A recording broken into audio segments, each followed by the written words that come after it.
Um dos meus chamados é intercessão. Recentemente, eu estava liderando um ministério de intercessão da igreja.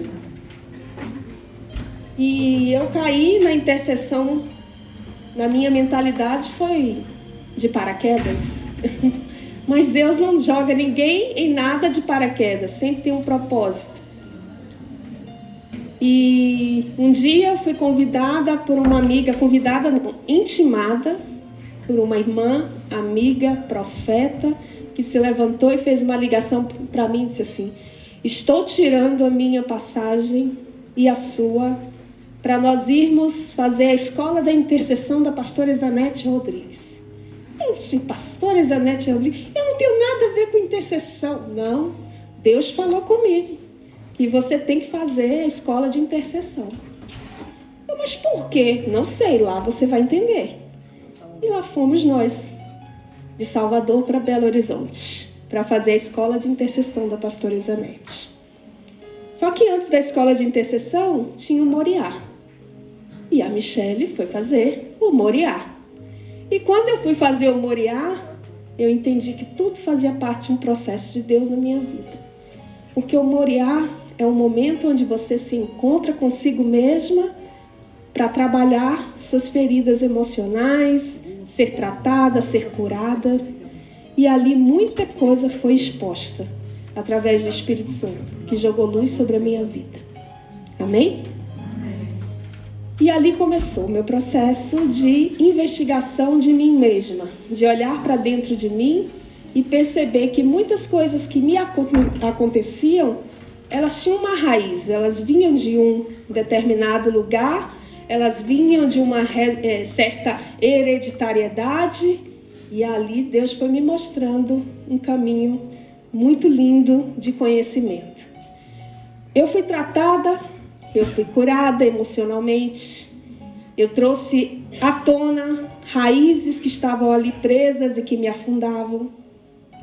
Ali naquele momento também, Deus me revelou vários projetos e propósitos dele para a minha vida.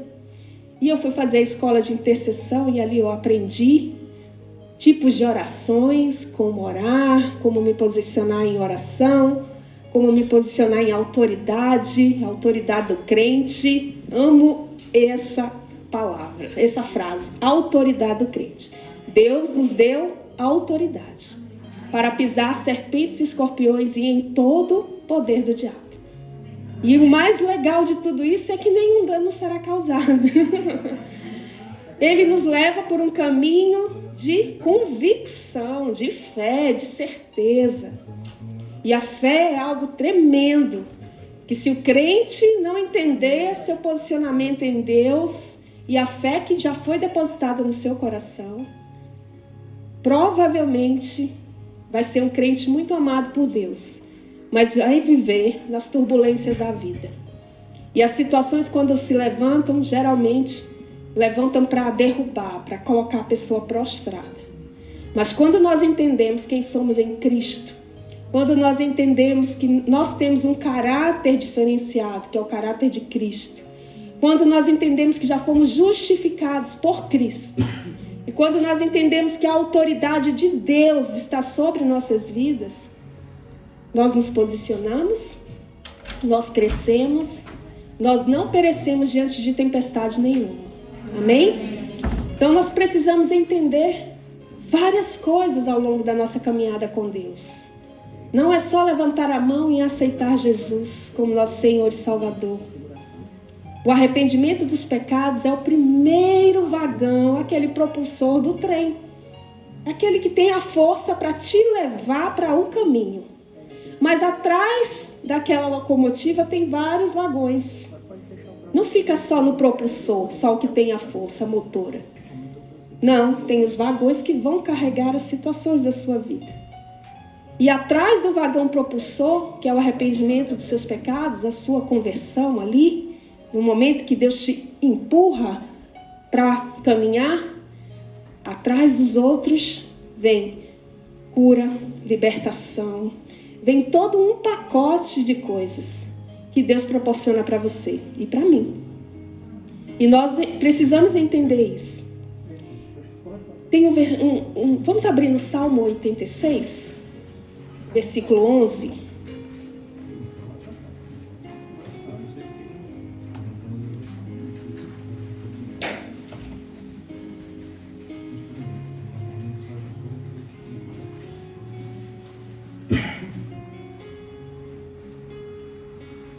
Diz assim: ensina-me o teu caminho, Senhor, para que eu ande na tua verdade. Dai-me um coração inteiramente fiel, para que eu tema o teu nome. Amém? Amém.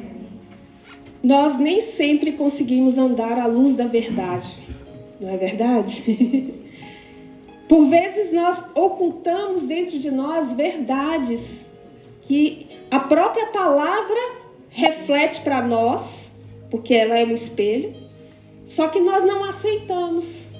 Então, muitas vezes a verdade é clara, a Bíblia te diz que você tem aquilo ou não está andando conforme a luz daquela palavra, que é a verdade, mas você nem sempre quer andar na verdade, porque existe dentro de cada um de nós situações de fuga. Situações que incomodam, não quer mexer naquilo porque dói, é uma ferida.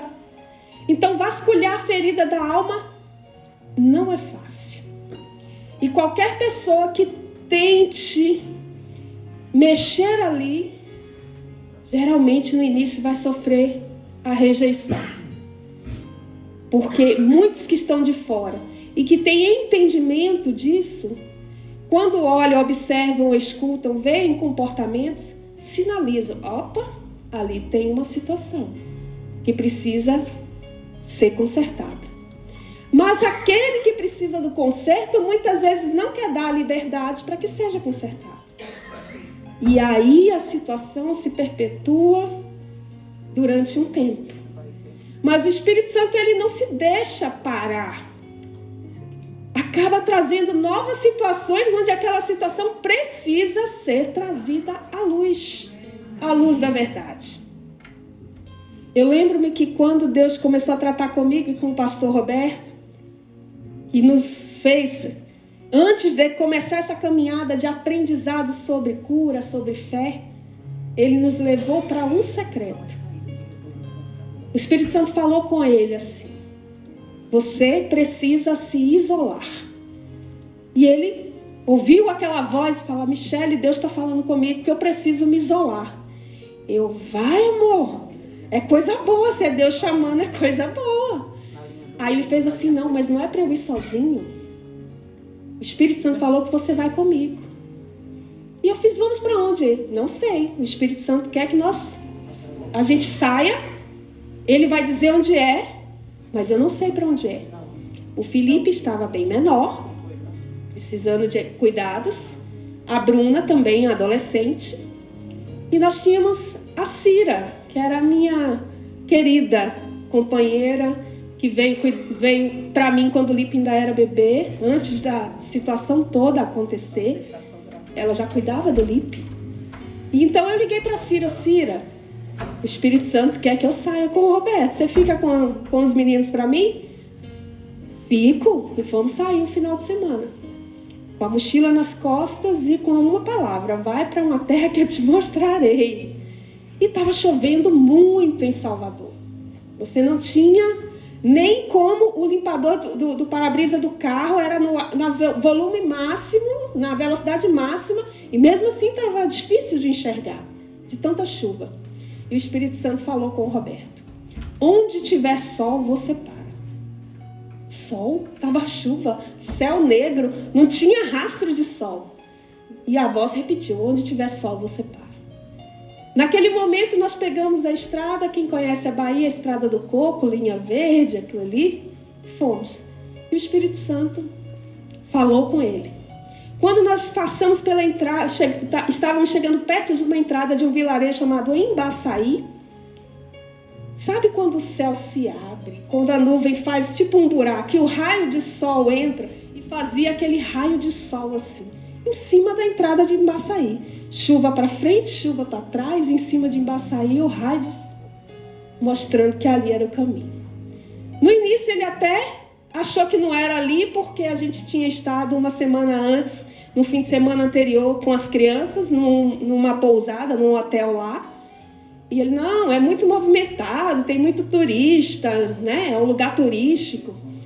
Na cabeça do Roberto, início da caminhada, tá, gente? Deus falava onde?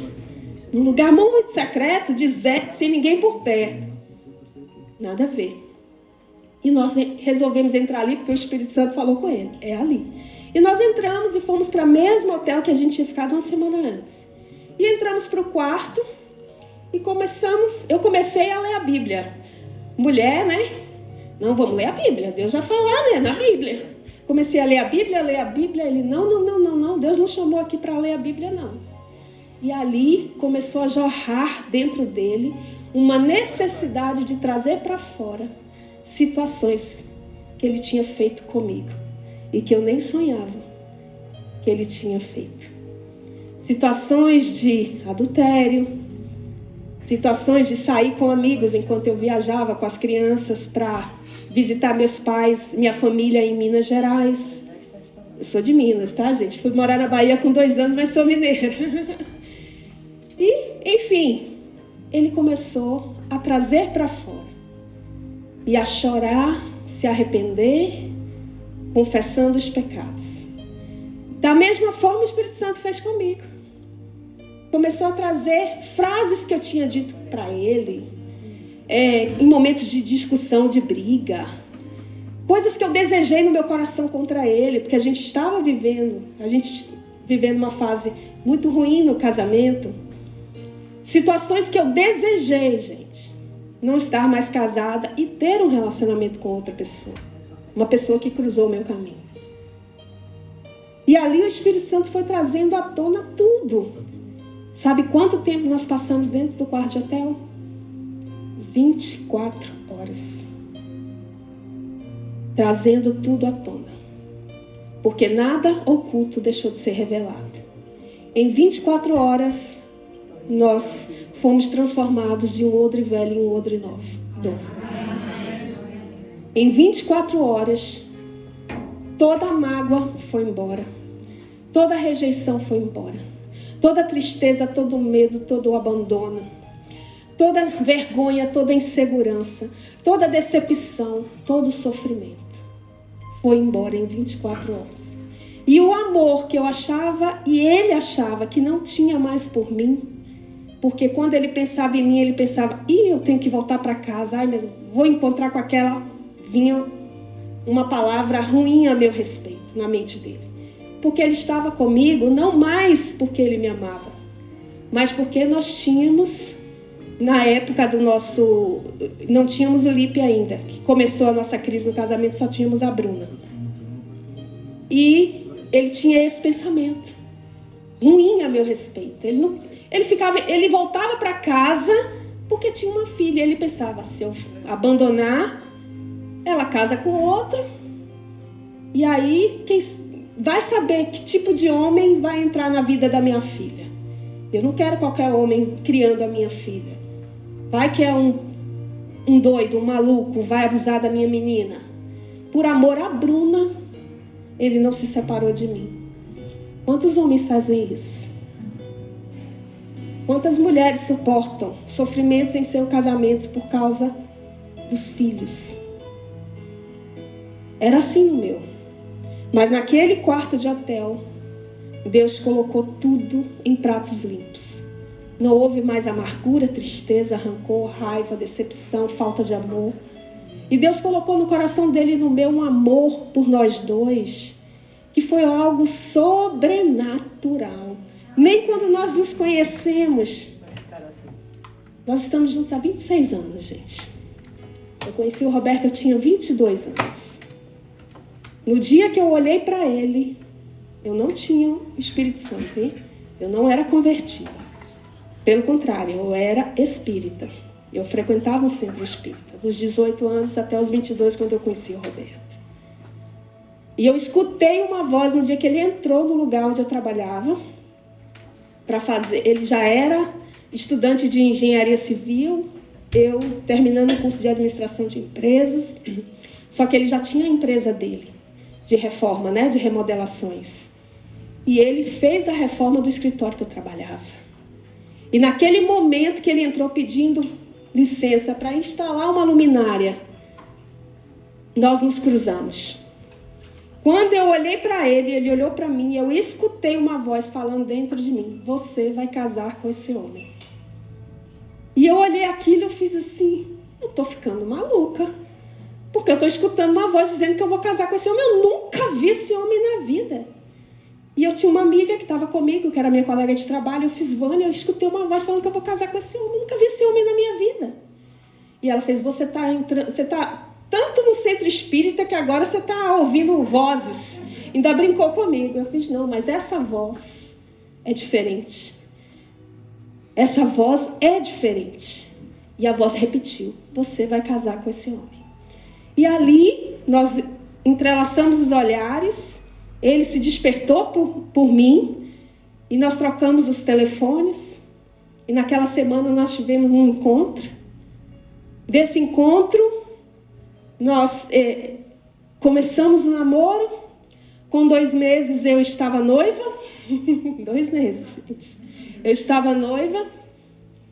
E aí a gente preparou toda a nossa trajetória para casar. Em 2 anos e meio nós estávamos casados. Essa foi a nossa caminhada inicial. E quando eu entrei em crise com o Roberto, eu tinha decidido que eu não ia mais ficar debaixo daquela rejeição que ele tinha por mim. Daquele abandono, rejeição, aquele sentimento ruim, porque nós vivíamos uma vida de fachada, vamos dizer. Para todos de fora, amigos de fora, nós estávamos bem. Mas dentro de casa a gente não tinha uma boa relação. E aí eu tinha decidido que eu ia me separar. Eu vou me separar, eu não quero mais. E no dia que eu arrumei as malas dele, qual foi a voz que falou comigo? E falou assim: eu não te uni a Roberto para você se separar. Chame ele de volta. E eu caí no chão, eu estava com a Bruna chorando no meu colo. E eu fui derrubada no chão, debaixo de um choro. E a voz repetiu: você me entendeu? Eu não te uni a Roberto para você se separar. Chame ele de volta. E eu peguei o telefone e liguei. Quando eu liguei, o Espírito Santo já estava falando com ele.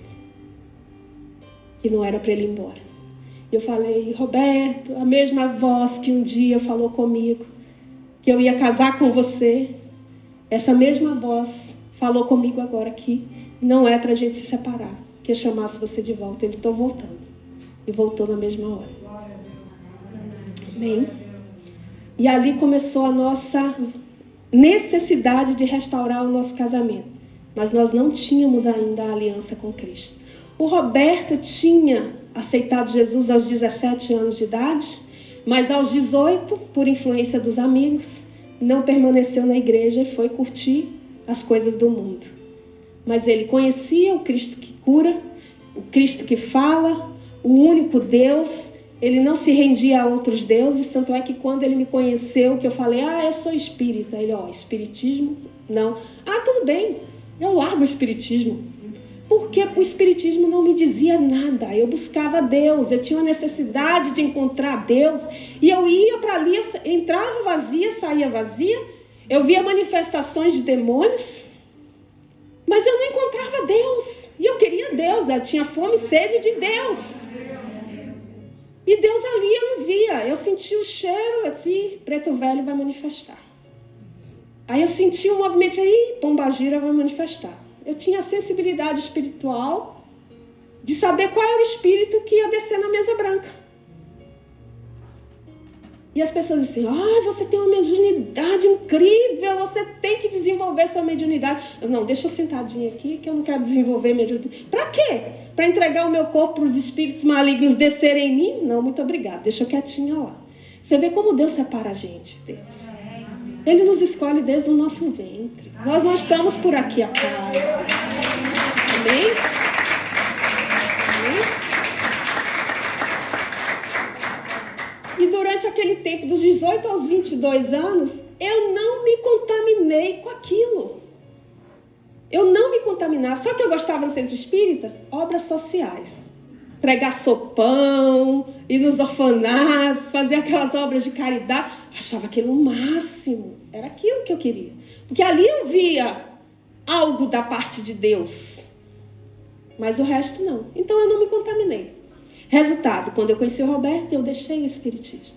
Mas também não me entreguei a nenhuma outra religião. Família muito católica, quem é mineiro sabe que o mineiro é muito católico.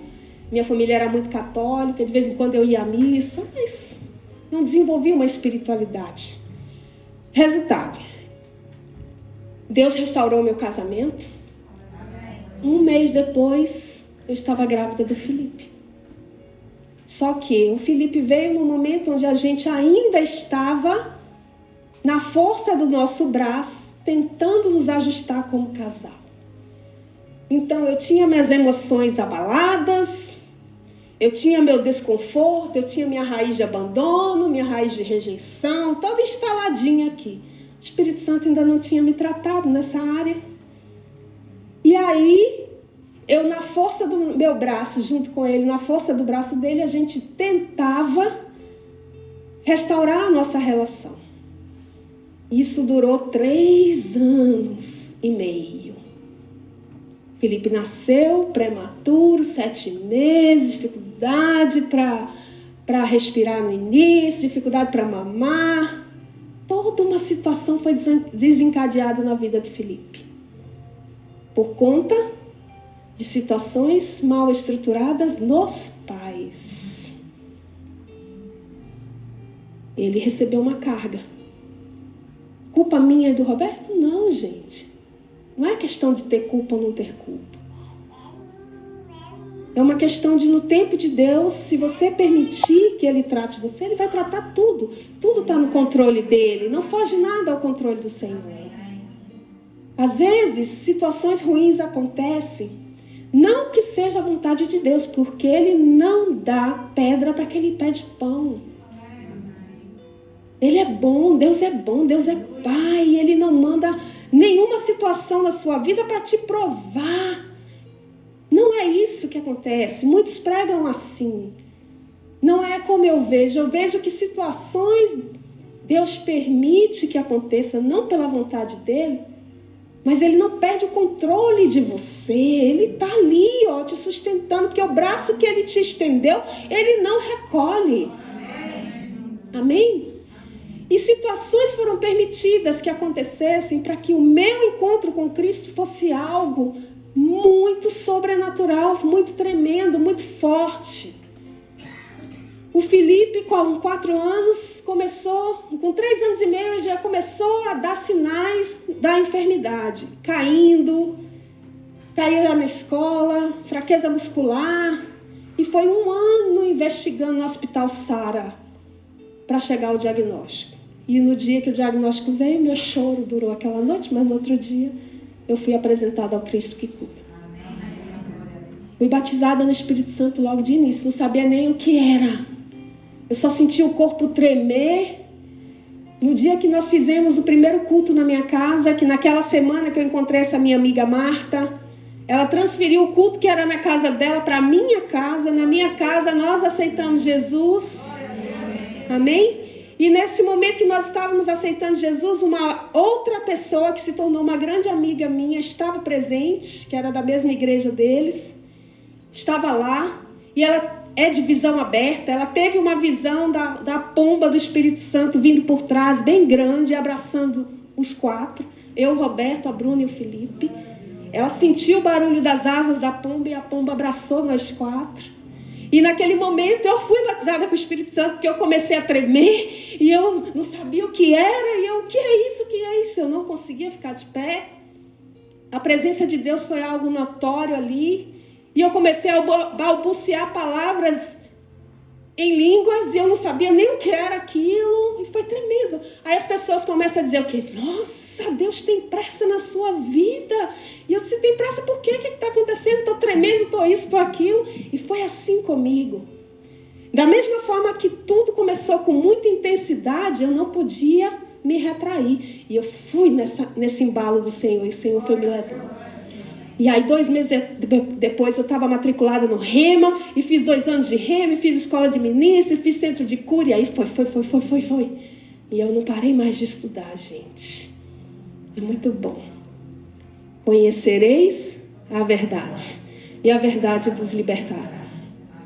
Esse é um dos versículos mais poderosos que a gente pode ter. Pode absorver. Amém? E aí, chegamos na parte que hoje eu quero tocar com vocês. Sentimentos que transformam-se em cargas esmagadoras sobre nossas vidas. Sofrimento, decepção, medo, amargura, falta de perdão, raiva, arrependimento, abandono, vergonha, insegurança. São sentimentos que refletem uma dura realidade quando nós estamos com eles aqui, guardados. É uma carga emocional muito negativa que tende a te derrubar, te botar para baixo. São sentimentos que ao longo da sua vida vão atrapalhar o seu percurso. Sua vida pessoal, sua vida no trabalho, sua vida ministerial, sua comunhão na igreja. Se você não parar para identificar essas coisas em você, você não vai conseguir avançar. Amém? Tem uma frase do C.S. Lewis que diz assim, o diabo espia por sobre os nossos ombros em todos os testemunhos que fazemos para preparar um golpe para os nossos corações. Vou repetir. O diabo espia por sobre os nossos ombros em todos os testemunhos que fazemos para preparar um golpe para os nossos corações. O que eu quero dizer com isso? Não adianta você colocar uma máscara de que está tudo bem. Para as pessoas você pode até tentar disfarçar e às vezes até cola. Até pessoas assim mais distraídas não vão identificar que você tem aquelas feridas de mágoa, raiva, medo. Mas o diabo, que está ao nosso derredor observando tudo, ele sabe quando você está fingindo, pelas suas atitudes. Na frente das pessoas é uma coisa, em casa é outra. Ah, você trata muito bem todo mundo na igreja, é um doce, fala manso. Já ouvi isso no meu marido, tá, gente? Mas em casa você é durona, você fala bravo, você é raivosa, você fala alto. Na igreja é um docinho. Amém, gente? Não sou diferente de ninguém, não. Sabe o ditado da baiana rodando? Eu rodo a baiana, gente. Às vezes eu rodo. Hoje, graças a Deus, o Senhor já me tratou em muita coisa. Mas eu não era fácil, não. E aí o diabo percebe tudo isso e ele vai fazer o quê? Ele não vai vir diretamente contra você, não. Mas ele vai criar situações ao seu redor, usando pessoas, principalmente os da sua casa, os da sua família, os mais próximos, para criar situações para você mostrar quem verdadeiramente você ainda é. Eu vou dizer que é porque hoje o Senhor vai transformar muitas de vocês aqui. E o diabo vai criar essas situações. Por isso que diz que ele é astuto, ele anda ao derredor, ele te observa, ele observa as suas atitudes. E ele sabe exatamente como provocar você. E basta às vezes um pontapézinho dele assim, para você cair nessa armadilha. Por isso que nós precisamos nos fortalecer na palavra e não deixar de orar. Salmo 91 está aí ainda, né? Não é isso? O Senhor é meu pastor, Salmo 23. Ainda que eu ande por um vale de sombra de morte, o Senhor vai colocar um anjo ao nosso redor para a gente não tropeçar em pedra alguma. Porque os anjos avisam, gente. O Espírito Santo avisa. Não é só o Espírito Santo dentro de nós, não. Porque às vezes a voz do Espírito Santo está tão abafada dentro de nós que nós não paramos para ouvir. Porque se nós parássemos para ouvir, nós não fazíamos as bobagens que fazemos no nosso dia a dia. Aí o Senhor não se contenta de você não estar ouvindo o alerta que Ele está te dando. Aí Ele manda anjos Tirarem as pedras para você não tropeçar. E olha aí os livramentos que nós temos ao longo do nosso dia. Vocês nem imaginam a quantidade de livramento que Deus nos dá. Eu queria, sim, que Deus abrisse nossa visão para a gente ver os anjos trabalhando a nosso favor. Porque eles não descansam. Amém? Amém? E aí vem questões que eu quero tratar com vocês. Chamado feridas emocionais. Na verdade, não era isso que eu ia falar. Às 3:30 da manhã eu não dormia. E o Espírito Santo, aliás, começou ontem. Eu já estava saindo, tinha pego só esse caderno que eu tinha feito nas anotações. Eu já estava indo embora para vir para cá. O Espírito Santo fez: pegue o livro das feridas emocionais. É esse livro aqui que eu fui presenteada. É um estudo sobre as 5 feridas emocionais. E o Espírito Santo faz: leve o livro. Senhor, mas eu já preparei tudo. Né? Mas não sou eu que mando, né? Sou eu não. E aí, às 3:30 da manhã, o Espírito Santo foi me lembrar de algumas feridas emocionais. É muito grande, não dá para tratar tudo aqui. Mas existem 2 muito importantes que eu quero mencionar hoje. Se der tempo, ainda menciono a terceira. A ferida da rejeição e a ferida do abandono. Essas feridas são as que mais têm destruído o povo de Deus. Amém? Vocês já ouviram falar disso? Feridas da rejeição, feridas do abandono. Já? Pronto, deixa eu só buscar aqui minhas anotações. Bem? Gente, eu estudo, viu, gente? Eu anoto muita coisa. Pronto. A maioria das pessoas tem mais de uma ferida dentro de si. Às vezes você identifica uma mais pesada, uma que é mais forte em você. Por exemplo, eu identifiquei em mim, porque o Senhor me levou a estudar, que uma das feridas que eu mais tinha dentro de mim era a ferida do abandono. Tem pessoas que é a da rejeição. Então, rejeição é uma ferida muito profunda, pois ela causa um grande sofrimento, porque a pessoa se sente o quê? Excluída, rejeitada, né?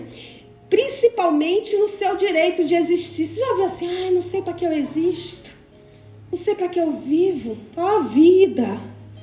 Essa pessoa, provavelmente ela está debaixo de uma ferida de rejeição. Rejeitar é quando a pessoa ela é rechaçada, ou seja, quando ela é repelida. Ninguém quer ficar perto dela. Sabe? Os pais rejeitam. Pessoas rejeitam, o marido rejeita, não quer ficar perto.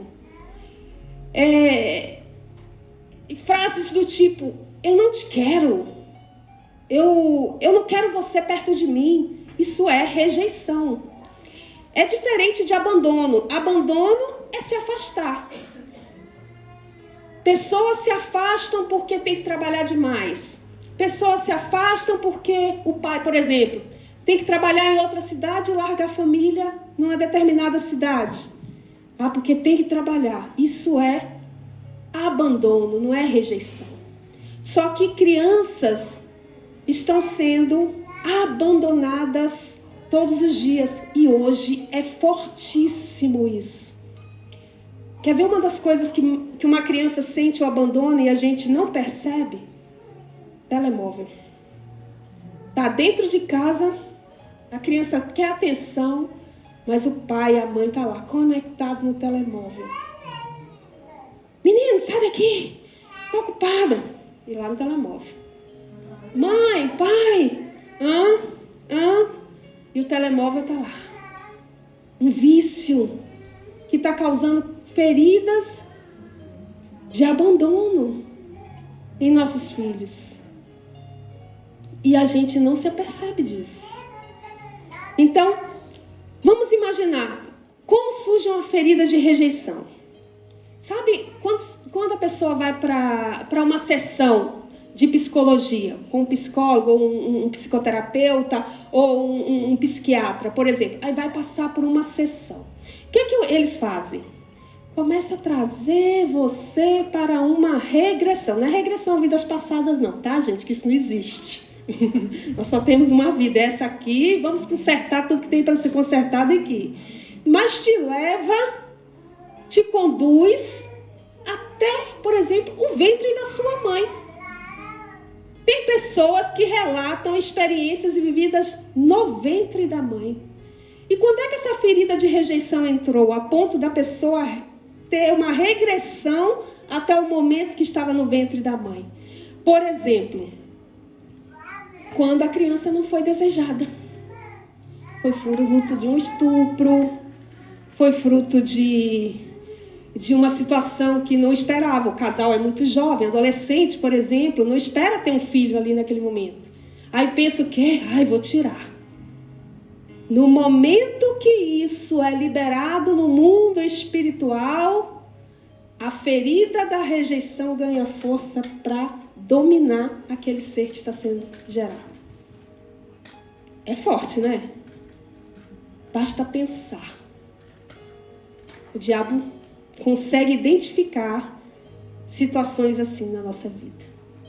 E aí, quando o pai ou a mãe, ou ambos, dão legalidade para isso, uma ferida ali começa a ser gerada, a ser formada.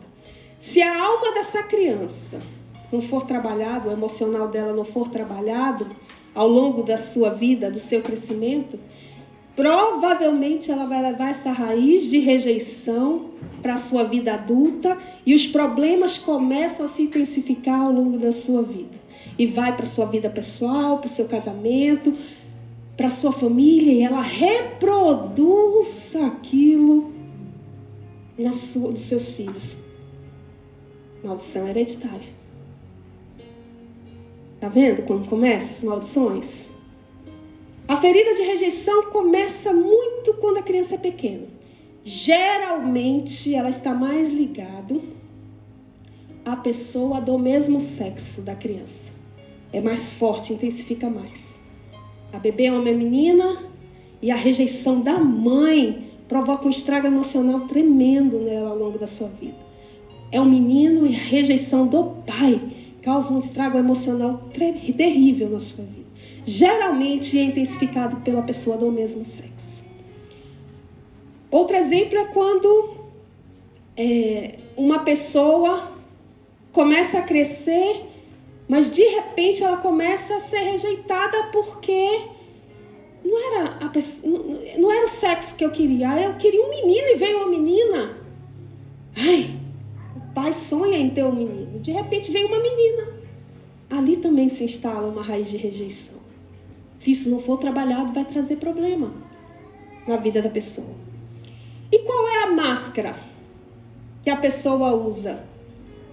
Porque todos nós, todos nós temos algum tipo de característica de alguma ferida. E para cada ferida existe uma máscara. Ou seja, a pessoa mascara aquilo, finge, é um fingimento, para ninguém identificar. Isso não é intencional. Isso é algo que é feito no inconsciente da pessoa. E a máscara da rejeição é o escapismo. Já ouviram falar dessa palavra? Escapista é aquela pessoa que desenvolve uma personalidade de fuga, de escape. Ela tende a fugir da realidade, ela se esconde, ela tende se ela se sente afrontada, ela quer fugir, ela quer se esconder, ela não quer mostrar aquela sua fraqueza. Então essa ferida de rejeição é latente em pessoas que têm essa sensação de fuga. Sabe, crianças muito isoladinhas, meu filho é uma bênção, não incomoda ninguém, quieto no seu canto, quer brincar sozinho, quer fazer tudo sozinho, é isolado. E aí? Meu filho é uma bênção, quietinho, porque não está te incomodando, tá tudo bem, né? Olha para o seu filho com outro olhar. De repente ele está desenvolvendo uma raiz de rejeição e você não está percebendo isso. Muito quietinho, muito calado. Medo de falar, de se expressar. na escola, para vir à frente quando a professora chama, meu Deus, não vem de jeito nenhum, faz xixi nas calças. Gente, é muito perigoso isso. Às vezes a ferida entrou lá, porque era uma menina e seu marido queria um menino. E você nem se apercebeu disso. Vamos ficar atentos a partir de hoje aos sinais que os nossos filhos estão dando. Amém? Uma ferida de rejeição é reconhecida em pessoas que passam a sua vida inteira tentando se ofuscar. Já viu pessoas que não querem aparecer de jeito nenhum? Tem até aquela ideia legal no trabalho, né, de se desenvolve a ideia, fala assim, agora vai lá apresentar para o chefe. Não, vai você. Não, essa pessoa tem uma ferida de rejeição. Amém? Quais são as características de um corpo físico? Você sabe que você pode olhar para uma pessoa e o corpo físico dela pode dizer para você muita coisa?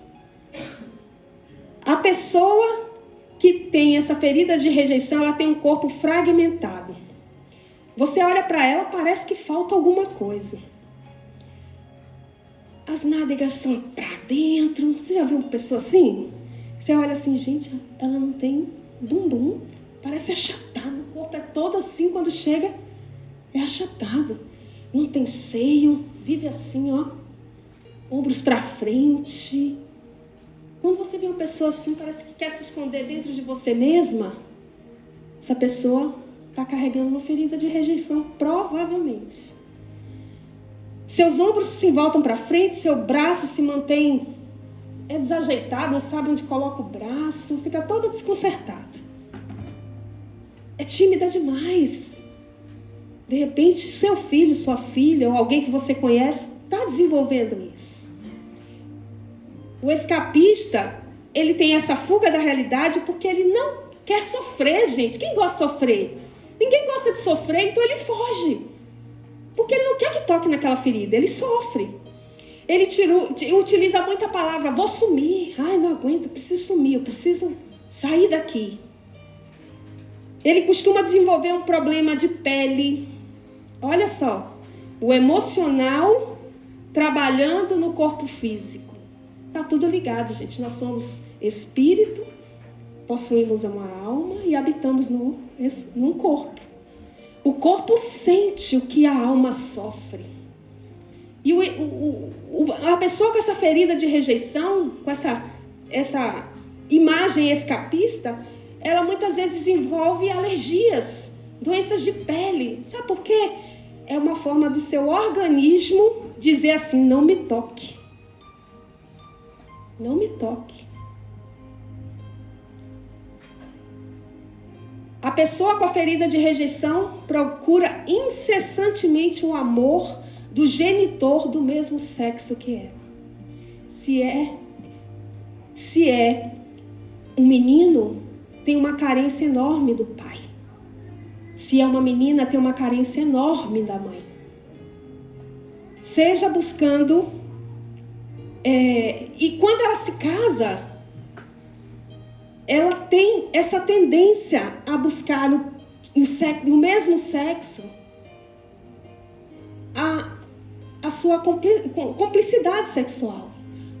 Hoje, vocês estão vendo um explodir de situações homossexuais. É o mal do século. A gente estava conversando sobre isso. Parece Sodoma e Gomorra que a gente está vivendo hoje em dia. Mas se nós analisarmos ao longo dos últimos anos a evolução da humanidade, como os pais, porque tem que trabalhar demais, tem que buscar demais, jogam seus filhos para a escola educar, jogam seus filhos para uma cuidadora em casa cuidar, porque precisam trabalhar, tem que se realizar profissionalmente, tem que crescer profissionalmente, termina a faculdade, vem o mestrado, vem o doutorado, vem um curso extra, e está numa empresa, e vai trabalhar. E quando vê, a criança está sendo criada por cuidadores ou na escola.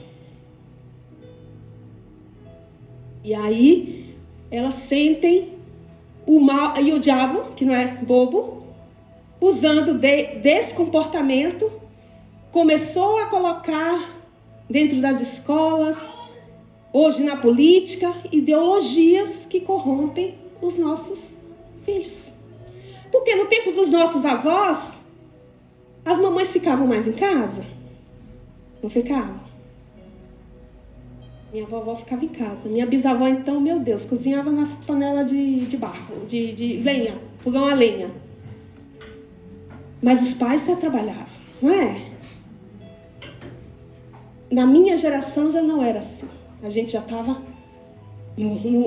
naquele otimismo, naquela vontade de progredir, de crescer, de ser independente. A geração dos nossos filhos hoje estão sofrendo isso. E aí o que acontece? A ideologia de Satanás entrou, a necessidade da criança de ter a atenção do progenitor do mesmo sexo, se é menino com o pai, se é menina com a mãe, porque a raiz de rejeição instalada faz isso, procura o amor que não tem na figura paterna. O menino procura um relacionamento com o mesmo sexo, e a menina também.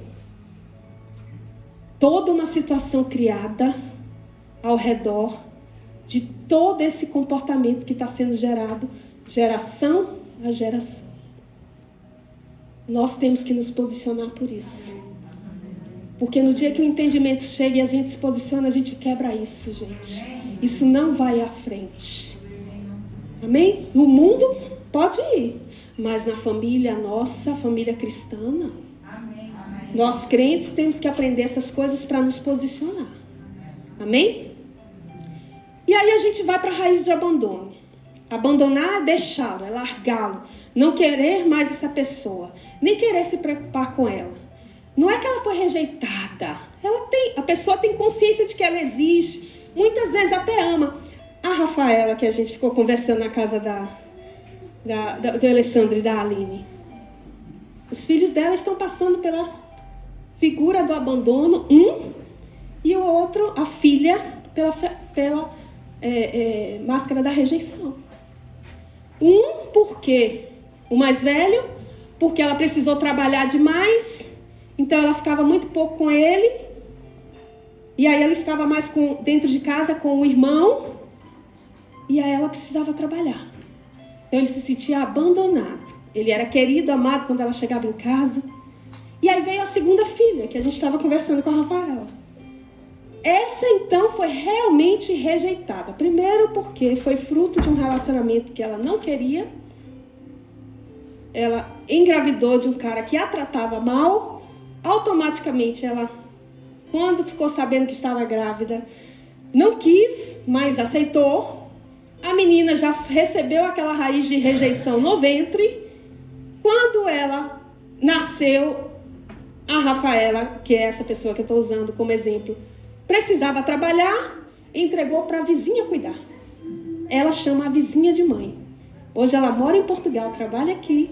Os filhos moram no Brasil. O mais velho continuou com o irmão da Rafaela, que é o tio, que chama de pai, que cuida. E a menina é criada pela vizinha. Um desenvolvendo raiz de abandono, o outro desenvolvendo a raiz de rejeição. E agora estão a dar problemas no Brasil, e ela vai deixar tudo aqui para poder voltar para o Brasil e tentar consertar as coisas. Hein? Então, a mãe que passa a se ocupar com um novo bebê, olha só, tem um bebê. Por exemplo, eu tive a Bruna. Felipe nasceu 6 anos depois. Bruna queria muito o irmãozinho. Ela comemorou a gravidez. Mas quando o Felipe veio, o Felipe tomou o lugar da Bruna, da atenção que era para a Bruna. E aí aquele conto de fadas, o meu bebê, começou a não ser tão queridinho mais. Porque a mamãe tinha que dar muita atenção para o Felipe. Mas por que a mamãe tinha que dar muita atenção para o Felipe? Por que Michele teve que dar? Porque eu tive uma gravidez complicada, precisei fazer repouso, o Felipe nasceu de 7 meses, teve dificuldade para mamar, e aí vem.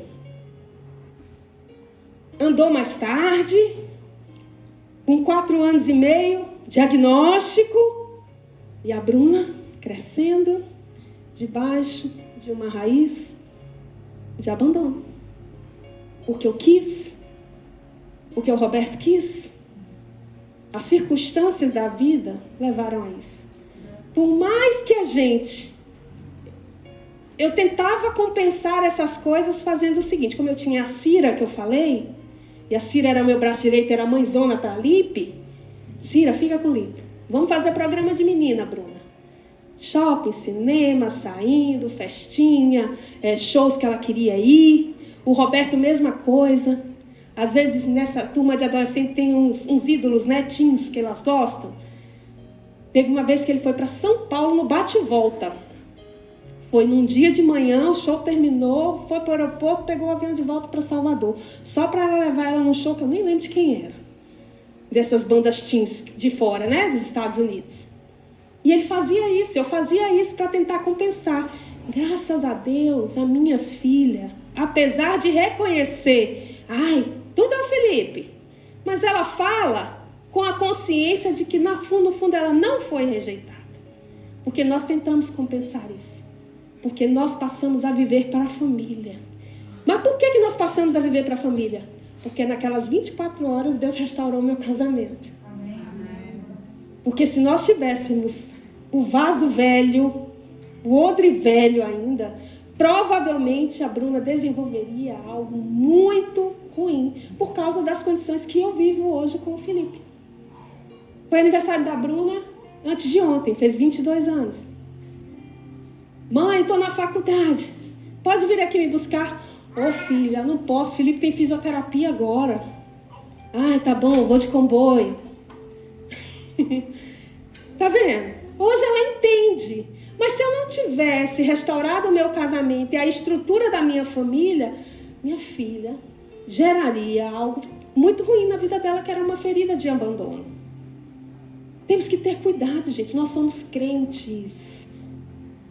Isso não pode existir mais na sua casa. Hoje Deus vai restaurar isso aí na sua vida. Amém? Se algum desses comportamentos que eu estou falando, você identificar, não pense que assim, está me constrangendo, está me apontando. Não, é cuidado de Deus com a sua vida. Amém? Uma ferida de abandono pode ser desencadeada quando os pais saem para trabalhar diariamente e dedicam pouco tempo para ela. Hoje eu estou vendo muitos casos de adolescentes que estão se mutilando para chamar atenção, que ligam para o trabalho da mãe, para o trabalho do pai, dizem, eu estou me sentindo sozinha, eu não quero ir para a escola, eu não vou. Faz de tudo para chamar a atenção do pai e da mãe. Entra no casulo, começa uma depressão, começa a buscar um namoradinho que conheceu na escola. A atenção que não tem do pai, porque na raiz de abandono que ela mais busca é a figura do sexo oposto, do progenitor. Se é menino, é na mãe. Se é menina, é no pai. E aí se relaciona muito cedo, sexualmente, porque está sozinha, porque o pai tem que trabalhar, passa a semana toda fora, não dá atenção quando chega em casa. E a adolescente está lá sofrendo. A raiz de abandono. Raiz se instalando e raiz, ela cresce. Para cima, ninguém vê. Raiz cresce para baixo. Você não está vendo, não está percebendo. E a raiz vai aprofundando. Quanto mais funda a raiz, mais difícil de arrancá-la, não é verdade? Quanto mais funda a raiz, mais água ela precisa, mais ela suga de todos que estão ao seu redor. Não fica só em chamar a atenção da mãe. Quer chamar a atenção da professora, da cuidadora, dos irmãos da igreja. Raiz de abandono. Faz tudo para chamar a atenção. Vocês identificam isso no convívio de vocês? Não estou dizendo só você. Ao seu redor. Está sendo comum, gente. Porque a sociedade está exigindo pais que precisam trabalhar cada vez mais. Às vezes em mais de um emprego, porque um só não dá para sustentar a família. Ainda pega os bicos, ainda pega o turno. E os nossos filhos estão sofrendo. Quantos jovens indo para psicólogos por causa dessas coisas? Quando é levada, por exemplo, para um hospital a criança, aí precisa ficar internada. O pai não pode ficar, a mãe não pode ficar. Você sabia que isso gera uma raiz de abandono? A criança foi deixada no hospital, a mãe saiu chorando, o pai saiu desesperado, mas não podia ficar lá. Mas a criança não entende isso, é uma criança. Você sabia que eles lembram, por muito menores que sejam, eles têm lembranças? Um dia o Felipe virou para mim assim: mãe, você lembra quando eu tinha 4 anos, que a gente foi para o hospital porque eu estava com infecção? E eu precisei ficar no hospital? Os médicos queriam que eu ficasse lá sozinha? Eu lembro, sozinho, mãe? Eu lembro disso. Eu disse: Felipe, você tinha 4 anos, como é que você lembra disso? O medo de ser abandonado. Olha que não existiu o abandono, porque eu não arredei pé de lá. Meus filhos nunca dormiram no hospital, nunca ficaram internados. O Felipe ficou internado uma vez comigo, porque quando eles começaram a investigar o diagnóstico dele, eles não tinham nem noção do que o Felipe tinha, até biópsia de fígado, que não tem nada a ver com a doença. Quem é da área de saúde sabe. Porque os exames laboratoriais dele davam taxas excessivas, achavam que ele tinha problema no fígado. E foram com a criança de 4 anos para um centro cirúrgico para poder fazer uma biópsia de fígado. Algo que é perigoso, porque não pode mexer 1 milímetro. Imagina uma criança, não pode sedá-la totalmente, a sedação é parcial, ela não pode mexer, porque é um cânulozinho minúsculo para poder fazer uma retirada de um pedaço pequeno do fígado. Ele lembra disso tudo, medo de ficar sozinho no hospital. E eu não deixei, eu fiquei. Só o fato dele ter ido para o centro cirúrgico sem o pai e a mãe já criou nele aquela sensação de abandono. Imagine crianças que passam dias no hospital, privadas da companhia do seu pai. Bebês que nascem prematuros. Gente, você pensa que crianças que nascem prematuras, que tem que ficar em incubadora, que os pais não podem ficar lá, uma raiz de abandono não se instala? Ai, por que meu filho é assim? Nós somos tão amorosos. A gente cuida tanto, a gente ama tanto. Gente, quando faz uma regressão num adulto desse, ele se vê abandonado numa incubadora dentro de um hospital. E ele passou a vida toda sem saber que ele tinha aquilo. Mas na fase adulta ele mostra as consequências desse abandono. Nossa vida fala por nós. Nossos sentimentos falam por nós. Nossas reações falam por nós. Nosso corpo físico fala por nós. Bem? Quando o pai ou a mãe está sempre doente, um deles, e o outro, o cônjuge, tem que cuidar daquele pai que está doente. Por exemplo, hoje, infelizmente, a gente vê muitas pessoas acometidas de câncer, né? De cancro. E aquilo, a mãe, por exemplo, é o pai, tem que ficar no hospital com o marido, os filhos estão em casa, está sendo cuidado pela avó, amém, estão sendo amados. Mas uma raiz de abandono se instala, gente. Porque não é da nossa natureza humana se sentir desgarrados. A gente quer se sentir pertencentes. Amém? Quais são as características de uma pessoa com raiz de abandono? Vocês vão achar piada disso, mas olha como tem tudo a ver. O corpo, ele é tão carente de atenção que ele se torna fragilizado. O tônus muscular da pessoa é quase inexistente. As pessoas vão para a academia, malham, tem até o corpo definido, mas o tônus muscular não é aquele tônus rígido, é mole. O bumbum é mole, o braço é mole, a perna é mole. Aí já abandona. Se estabelece no corpo. A pessoa com raiz de abandono acredita que não pode conquistar nada sozinho e que precisa sempre de outra pessoa para auxiliar. Eu não vou lá na frente não, só vou se você for comigo. Eu não vou viajar não, só vou se você for comigo. Não tem a capacidade de fazer as coisas sozinhos, com autoridade. Eu vou com coragem. São medrosos. Tem grandes olhos tristes. Uma pessoa com ferida de abandono. Tem aparência curvada. Olha assim para você. Né? Oi, tudo bem? Ou para frente. É estranho, você percebe.